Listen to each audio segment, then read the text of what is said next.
Hey guys, I wanted to bring you part 2 of my medical journey. When I made part 1 talking about college and medical school, I asked if you wanted to see the rest of my journey talking about residency, social media, traditional media, and you seem to really want it. So here we go, let's get started. I'm going to talk about everything from medical school on. I think a good place to jump in here would be to talk about the match process. I know that gives people a lot of anxiety when we talk about the match because it's complicated. It's a major life moment that decides where you're going to be for the next few years, and I totally understand that. And especially, there's a lot of changes going on with the current match system because the DO match and the MD match are actually combining and are going to become one match in 2020. So that brings an extra layer of anxiety along with it. When I was going through the match process, you had to decide if you're going to forego the DO match and go straight to the MD match, or you can participate in both matches, actually. I've seen some people do that. They would pick a couple of their favorite DO programs, and if they didn't get into those, then they would automatically be pushed over into the MD match. I was going only for the DO match. I didn't want to do the MD match because I really believe in the DO philosophy. I wanted to train under osteopathic physicians and continue honing my DO skills. Not only do I believe in the philosophy of treating a patient as a whole and everything else that comes along with being an osteopath, but also doing the osteopathic manipulation. I've seen some great results with my patients, low risk tool that I have in my tool belt that I can use in addition to medicines and surgery. I interviewed at probably, it was a large amount. Most people don't interview in as many places as I did, but I wanted to get a good picture of what it was like in each of these hospitals. So I think I interviewed at a total of maybe 12 to 15 different hospitals. I applied to probably 30 places. I went as far as interviewing in places like Florida, just because I wanted to see how different the healthcare system was within Florida, within New York, New Jersey, Long Island even. And I found that my top 2 choices that I really enjoyed for family medicine were Overlook Medical Center and Jamaica Hospital in Queens, New York. What really turned the tide for me was that in Overlook Medical Center, the residents got along really well, and in residency programs, it's not unusual to see bickering between residents, especially because it's such a stressful time in your life. You think about how many hours you're committing to work. These people essentially become your family. So it's really important that you get along with your co-residents because you're going to be spending a lot of time with them. I saw the relationship between the residents. I saw that they were being true. They weren't putting on a show during interview day. And when you go on some of your interviews, if you're going through this process, you're going to see a lot of fake stuff happen. You're going to see program directors, you're going to see residents, you're going to see secretaries, you're going to put on shows for you. And I understand that. If you're trying to make a good impression on somebody, you're going to put your best foot forward. But what was nice in Overlook, I saw that the residents weren't putting on a show. They were honest. They really were friends. You could see that even when you walked away from the interview process, you were able to see that they were really friends. They were talking. They were making plans to hang out. Plus, Overlook does a really great job at allowing you to hang out with the residents, even go for lunch with some of the residents. Something that I do encourage everybody to take advantage of if they're considering choosing a specific residency program is doing something called a second look. A second look is basically when you come in on a non-interview day and shadow one of the residents around for the day to see what their daily duties are like. Definitely take advantage of this. Number one, you get to see what the program is like when they're not putting their best foot forward, when there may be an incident where where something might go wrong, and you get to see what it's like and how they handle those situations. Funny enough, I think that I did my second look for Overlook on Christmas, either Christmas or maybe Christmas Eve. So you would think, right, you're going into a residency program where residents are working a major holiday. And you would think they would all be unhappy, right? Because it's a major holiday, they're away from their families. None of that. I sat in on rounds. I went into the hospital with them. I got to see what they did on a regular basis on a given day, even on a day like Christmas or Christmas Eve, whatever the holiday was. And guess what? They had great attitudes. They all got along very well. And most importantly, they were humble. In medicine, things change all the time. We'll make one recommendation only to change it back to the previous recommendation a few years later. This happens. We've seen this with coffee. In the 80s, we were saying coffee gives you pancreatic cancer. In 2017, studies are saying it makes you live longer. I think a good doctor is a good skeptic of themselves. That's why I always highlight that a good doctor should never be scared to say, I don't know. And in fact, say that the reason that I know this information is because it's based on the best information available to me now, but it may change in the future. We have to come with that kind of open mind when we're treating our patients. And that's the exact type of personality and leadership that I saw in Overlook Medical Center. I saw Dr. Tribuna, who's my program director. I saw Dr. Devine talk about those things. I saw that leadership happen amongst the residents, and I said, this is a place where I want to train. These are the type of residents and leadership I want to surround myself with. They were amazing with their bedside manner. They were humble. They knew what their limitations were. These are definitely characteristics that I wanted to carry on as a physician myself. After leaving my second look and doing the ranking process, I ranked Overlook Medical Center as my first choice, Jamaica Hospital as my second choice. Let me get into the interview portion out of some of these hospitals, because this gets funny and I don't want this to throw you. In the previous video, I talked about what it means to have a good interview. It's all about being yourself. It's all about telling your story. And it's all about vocalizing your story and your answers to yourself before you go in for that interview. Some of these interviews, and I'm not going to name the programs because I don't want to badmouth anybody, but they get just incredibly strange. Strange is the right word for it, because they ask really weird questions. I remember a doctor at a New Jersey hospital asking me if I was a vegetable, what vegetable would I be? Or if I was a candy, what candy would I be? And then I remember in one hospital in Long Island, one of the directors, actually he wasn't even a director, he was the behavioral psychologist for that program, asking me this series of questions, and it was really strange. He told me, pick a person that you think knows you best and think about that person. And then he said, now answer these questions as if you're that person. Let's say I said my friend Mark was was the person that knew me best. What would Mark say is Mike's biggest strength, aka my strength? And then I had to answer. And then he said, what would Mark say? Mike's a great guy, but what's his biggest weakness? And he framed the whole interview as if he was interviewing Mark, not myself. This may be a psychological, interesting way of interviewing somebody, but it's not human. And I didn't like that. I don't like when you try and play psychological mind games during an interview. That's not what it's supposed to be about. It's supposed to be about a one-on-one human connection. I never like those types of questions. When someone asks you them, answer them openly, answer them honestly, be a human. Don't be afraid to talk about your faults. I did all those interviews. I picked Overlook as my number one choice. I was very nervous, wondering where I would end up, because you are going to spend the next 3 years of your life at that place. And I know some people that go into very, very competitive specialties.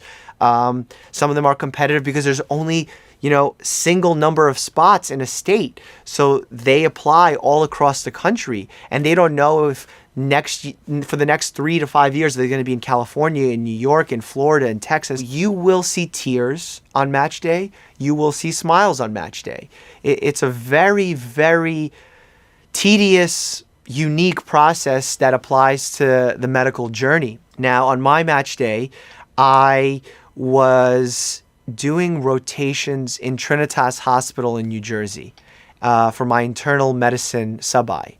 And a sub-I is basically a sub-internship. You're basically the intern, which is your first year of residency. You're basically the intern's assistant. And you get to do a lot of the things that the average third-year medical student can't do. And I was doing that, and I got an email on my phone saying that I successfully matched with Overlook Medical Center. I was so excited. I mean, to get your number one choice in whatever specialty you're going for is amazing. I remember Dr. Tribuna leaving me a very kind voicemail, welcoming me to the program, telling me how they're very excited to have me. And something that I really liked that he said, and I still can't really get comfortable doing, is he said, from now on, it's not Dr. Tribuna, it's Joe. And he wanted to call him by his first name. And I couldn't get used to that. I was there for 3 years. Every day that I would see him, I would say Dr. Tribuna out of respect. And he would say, Mike, Joe, it's Joe. And he would try and get me to call him Joe. He does that with all his residents. The nicest program director ever. Smart. Probably the best, I'm comfortable saying that, the best bedside manner I've seen in a physician. We talked afterwards on the phone. Both were really excited. And it was time to start my medical journey. I graduated. Boom. I'm a doctor. I got my DO degree. And I had basically a month to relax before residency started. And I want to urge all of you, if you have some time off before your residency starts, please enjoy it. Go party, go explore, vacation, whatever you need to do to enjoy yourself, please do it. And I'm not saying that because residency is a horrible time in your life, but I will tell you it is a stressful time. There's going to be an insane time commitment that you're going to have to dedicate to the program, and it's needed. You need to commit that much time in order to have a solid foundation for your medical learning. I went on some vacations during that time. So when I came into residency, I was fresh. That's what you want to do. You want to come in fresh, eager, ready to learn. The last thing you want to do is overwhelm yourself with research or something and then come in completely burned out into a place where the burnout rate is really high on its own. Now, you're going into residency and you're wondering, what should I do so that I learn the most or that I'm prepared the most? Nothing. Yes, you can read some books, you can look over some manuals and have some handouts in your pockets in your white coat, but nothing is going to prepare you for what you're going to experience in residency. I don't mean to sound dire, it's not that crazy and dangerous, but residency is tricky. You're going to be interacting with a lot of different people, nurses, doctors, MAs, janitorial staff, phlebotomists, patients' family members, insurance companies. I mean, the amount of people you communicate with on a daily basis is going to be amazing. You're not going to know how to handle everything. You have to not be afraid to ask questions. That's the number one thing in residency. If you're confident about something, great. But if you're the slightest bit unsure, either A, look it up, or B, ask a senior for advice. Because the last thing you want to do is hurt a patient's family member, because you're too proud to confirm your knowledge.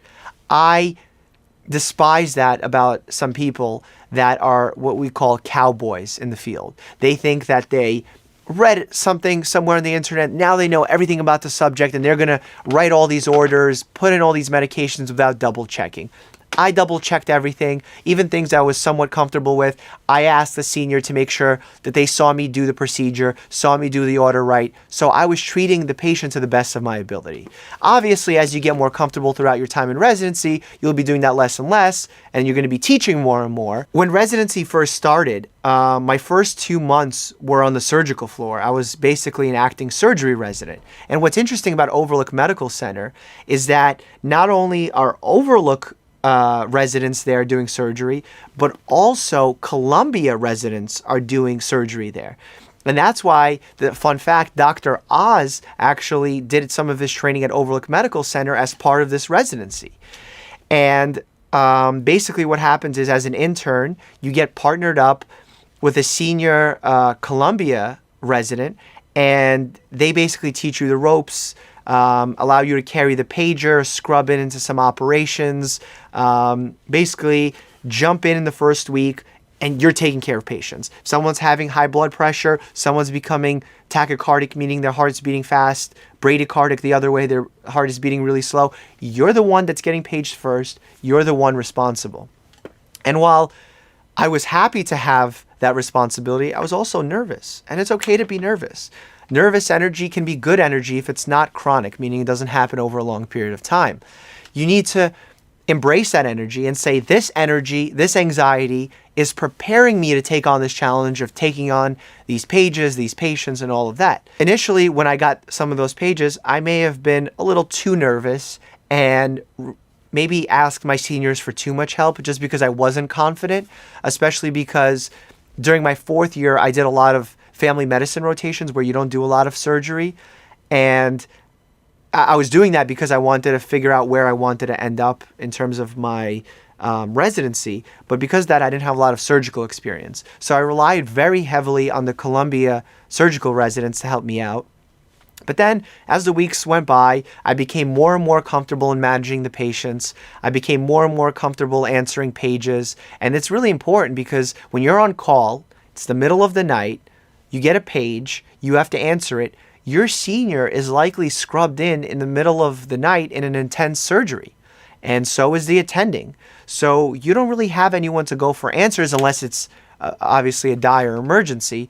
So you get very good at using some of the hospital resources like UpToDate, which is basically a system that we look for evidence-based medicine information. For example, if I saw a patient that was post-surgically having a fever, you can go on UpToDate, search post-surgical fever, and get some information about it that can help guide your workup, your treatment, and so on and so forth. This is where it's probably really important to mention that during med school, I started an Instagram account, and initially it was Dr. Mikey or something. It was like Dr_Mike with like 3 E's or something like that, because I wanted to show what it was like to be just an ordinary medical student, nothing special, but be able to enjoy your life, be able to have a balance between exercise, education, social life, going out, enjoying nice events,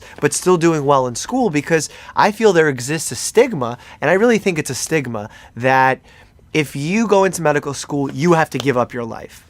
Myth busted. That is complete BS. Everybody needs to study very hard in medical school, but it doesn't mean that you have to give up your life. You can study hard, you can study smart, and you could do very well while still enjoying your life. So what I was doing, I was sort of doing what was popular back then? A lot of those, not MySpace, it came after MySpace, but it was one of those, it was like not a blog, it was Zanga. Basically, what I was doing was showing my life through the internet. I was living my life through the internet, and I was blogging. This was a new thing that people were doing in the mid to early 2000s. Zanga, LiveJournal, these were popular blogging sites. But I was like, I want to do that on Instagram.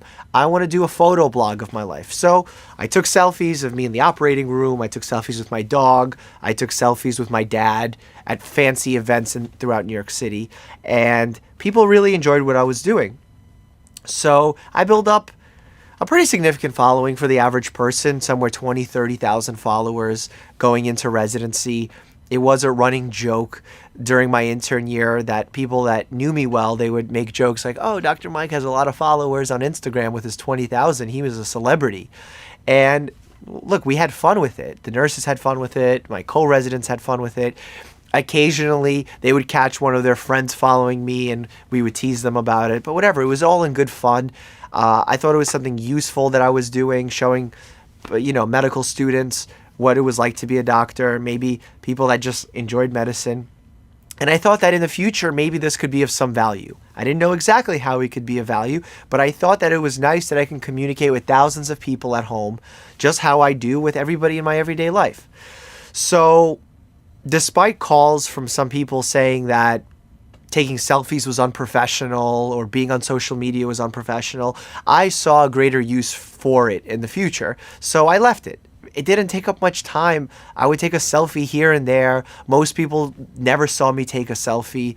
My dad didn't even know I had social media because prior to this, I never even had Twitter or Instagram or any of this stuff. I don't think I ever overstepped the line and gave an unrealistic view of what I was doing. I think that when you saw me smiling in those pictures, I wasn't just smiling for the pictures. I was smiling with my residents a few moments before that. I worked really hard. Intern year is crazy.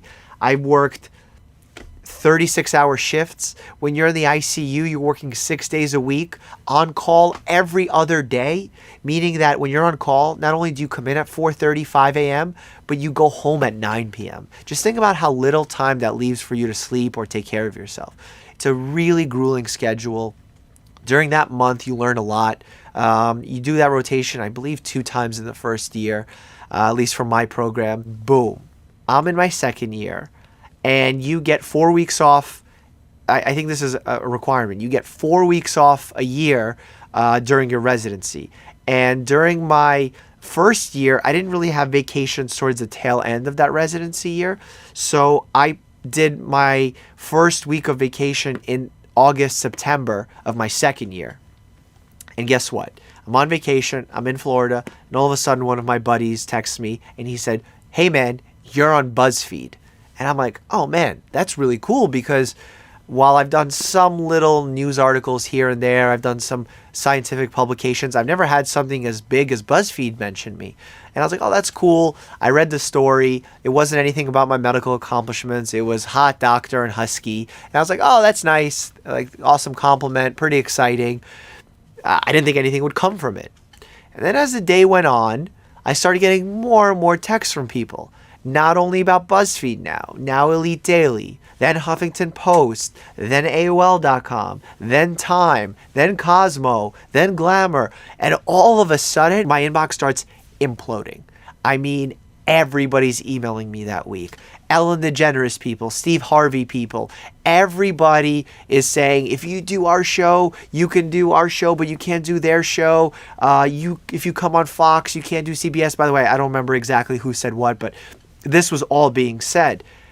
And I'm a resident. I know nothing about media. I have no representation. I have no guides. I don't even know anyone in the industry, really. I was faced with a choice because I'm a professional. I'm going into a professional field, and I had to decide, do you embrace this hot topic, this hot doctor topic as something that you want to go in front of millions of people on television and talk about as if it's something you truly care about? I didn't really care that people were calling me hot doctor, but what I did care was that suddenly millions of people were interested to listen to me. And I viewed that as an opportunity. Honestly, it was insane. I gained 750,000 followers in those 2 weeks. My phone was just... I had to turn off notifications for the first time in my life. I've never had to do that for anything because so many things were coming in. I was answering news agencies at the time. And it's funny, because I was on vacation and wasn't able to do a lot of the news stuff till the following week, I reached out to them the following week, said, sorry, it's been so crazy. I would like to come on this week.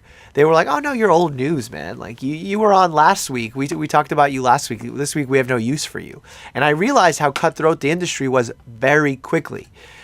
Now, I'm getting these opportunities. My Instagram is exploding. What I felt like I had to do with social media was find a positive outlet for it. How can I get people that are watching nonsense Kim Kardashian videos and listening to Percocet, Molly Percocet, how can I get those people to watch my content where we can have some fun? I'll dance like I'm a loser, whatever, have some fun, get some laughs, but also learn something in the process. I can talk about Percocet, Molly Percocet and dance to it, but I can explain to you what Percocet, Molly Percocet are. I try to find a balance between social media and learning. How can we make those two things coexist? From that moment, that was in 2015, it's January 2018 now, a lot has transpired. I've started a YouTube channel, that's how you're watching me now. I've done a lot of television. My social media has sort of transformed outside of just Instagram. It's on Facebook, Twitter, even I do some little Snapchat here and there. I do see a lot of people asking questions and making statements about how I am a doctor, but yet I am also a marketer, because I do advertisements on my social media, and some of them say, oh, this isn't medically ethical for you to be a good marketer and a doctor. Those two things cannot coexist. I understand where that sentiment comes from. I see the TV doctors that are selling nonsense and compromising their medical ethics. I totally understand that, and I agree with you to a point. When I do an advertisement for, let's say, a watch company, I don't think that compromises my medical ethics, because when I introspectively look at that, me recommending to wear a watch, or not even recommending to wear a watch, me just saying I like this watch or I wear this watch, has no impact on our doctor-patient relationship. Another place where I think that marketing can even be good for medicine is that when I do an ad for, let's say, Charmin reached out to me once and I did an ad for Charmin. They wanted me to take a picture in front of their Charmin on the go van where people go take poops, literally, on the street. It's pretty funny, but it's part of their advertising. They wanted me to take a picture of that and show that to my Instagram community. I wanted to take the picture, but I also wanted to use this opportunity to educate you at home and talk about the different signs and symptoms that you should look out for that might mean something serious or warrant further evaluation. So I told them, yes, I'll take a picture in front of the truck, but I'm going to tell people to look at their poop and look at the different changes in their poops that should require them to go see a doctor. So I did two things in that. I advertised what they needed me to advertise. I made money that I can use for this YouTube channel to educate you and continue doing what I do, to make money for myself, to feed my family, to feed myself, and pay off my student loans. And I was able to get some education across. Again, I only do advertising for companies that I believe in, that I would actually use. I wouldn't, advertise some crazy, creepy products that I've been pitched in the past. I mean, I've been pitched just the nuttiest things in the world. Obviously, I've gotten 7-figure offers from vitamin supplement companies that want me to say, this is the next best thing. This is what's going to cure what ails you. This is the solution. I will never do that. Why? Because as a doctor, I want proof that it works. And if it works, I'll recommend it as a doctor. I don't need to be paid to do it. That's my job. I'm already paid to do that. I really work hard to make sure that the things that I do advertise do not cross those medical lines. Lines sometimes do get blurry, but again, I will always make my best effort to make sure I never cross that, because I'm a doctor first. Well, I'm a human first, but I'm a doctor second, and that's what's most important to me. Your health, our trust that we form between each other is really important to me. And I think that when you're a social media personality, that trust is even more important. I do have some more stuff to talk about, doing television. I do a lot of TV now. Good Morning America, The Doctor Show, Rachel Ray, and that's a whole different animal on its own. And I'm also learning that process. So if you want to know more about that process and how I do it and what I do and what my journey's been like, comment below. Give this video a like, and continue supporting good creators, because that's what it's about. It's about having a community where we're all sharing our experiences. Those who are good storytellers continue being heard. And I really appreciate what you guys do by watching my channel, sharing my channel, liking and commenting. I try to make a really serious effort to not only like and heart everybody's comments, but also jump in and reply as much as I can. I know that some of you have seen that, and they may not be, paragraph replies. But again, remember, I am a doctor. I am bouncing around from place to place, so I do try my best.